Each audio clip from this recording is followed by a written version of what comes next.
Propriedades de radiciação. João, me dá uma força, porque às vezes eu fico bugado nesse tanto de número, nesse tanto de raiz. Como é que eu faço para resolver isso? Vamos lá aos poucos, tá?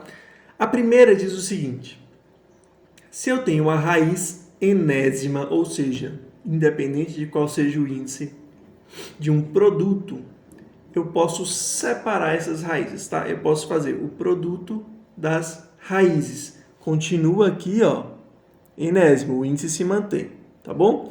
Por exemplo, a raiz quadrada de 4 vezes 3, tá bem? Eu posso utilizar para representar isso aqui as propriedades de potenciação vistas no vídeo passado.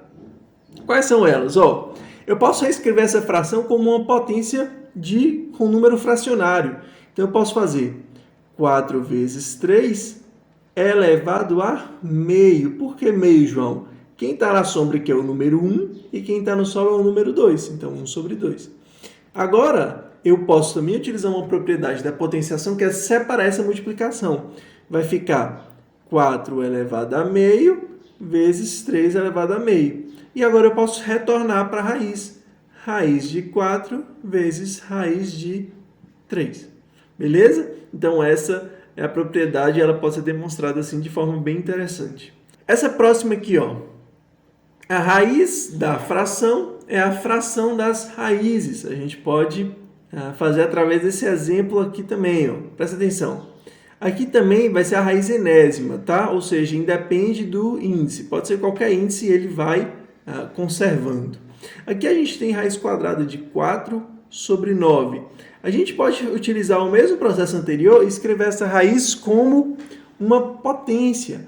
Então, seria 4 sobre 9 elevado a meio. Por que meio? O expoente aqui é 1, ou seja, quem está na sombra vem para o sol, 1. E o índice aqui é 2, entende? Quem está no sol vem para a sombra. Eu posso separar esse camarada. Então, vai ficar 4 elevado a meio sobre 9 elevado a meio.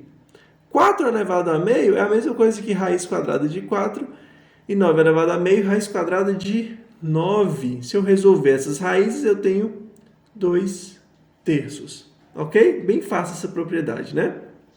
Olha que interessante essa aqui.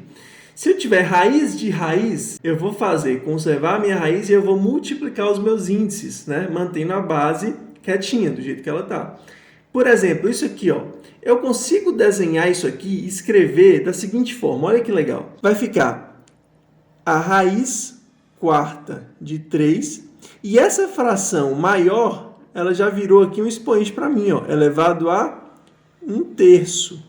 Era 1, foi para o sol, 3 veio para a sombra, certo? Eu vou fazer a mesma coisa agora com a de dentro, ó. Eu já tenho aqui elevado a 1 terço e aqui dentro é 3 elevado a 1 quarto. 1 quarto. O que eu faço? Potência de potência. Você conserva a base e multiplica os expoentes. Quanto que é 1 quarto vezes 1 terço? 1 dozeavos. Portanto, se eu quiser retornar para a forma de raiz, eu tenho 3, o 1 vem aqui quietinho e o 12 que está na sombra vai para o sol. Então, raiz de índice 12 de base 3, certo? Que é o resultado de 4 vezes 3, 12. Ok? Próximo, ó. Se eu tenho uma raiz elevada a uma potência, a um expoente, o que vai acontecer? Esse expoente vem para dentro da raiz. É assim, João? Vem para dentro da raiz? Como é que funciona? Ó, que legal. Vamos lá, eu vou escrever isso aqui como uma potência. Então, 3 elevado a 1 quarto, certo? E isso aqui já está elevado a 5. Potência de potência, eu conservo a base e multiplico os expoentes. 1 quarto vezes 5 é 5 quartos. E agora eu retorno para a forma de raiz.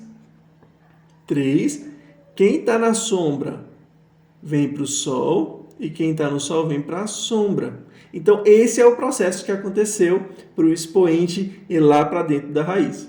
Certo? Bacana, né? E agora, por último, se eu tenho a raiz enésima de um número elevado a n, ou seja, se a potência, se o expoente e o índice da raiz forem iguais, o resultado vai ser a própria base. Como assim, João? Ó, raiz quadrada de 3 ao quadrado. Eu posso escrever isso aqui também como uma potência. Fica 3. Quem está na sombra vem para o sol. Quem está no sol vem para a sombra, certo? Quanto que é 2 sobre 2? A gente viu no vídeo de fração que é 1 inteiro. Então, eu posso escrever isso como 3 elevado a 1. E quanto que é 3 elevado a 1? O próprio 3. Então, sempre que você tiver essa situação, sua resposta vai ser o próprio cara que está lá dentro só esperando para sofrer a operação, né? Beleza? Propriedades de potenciação.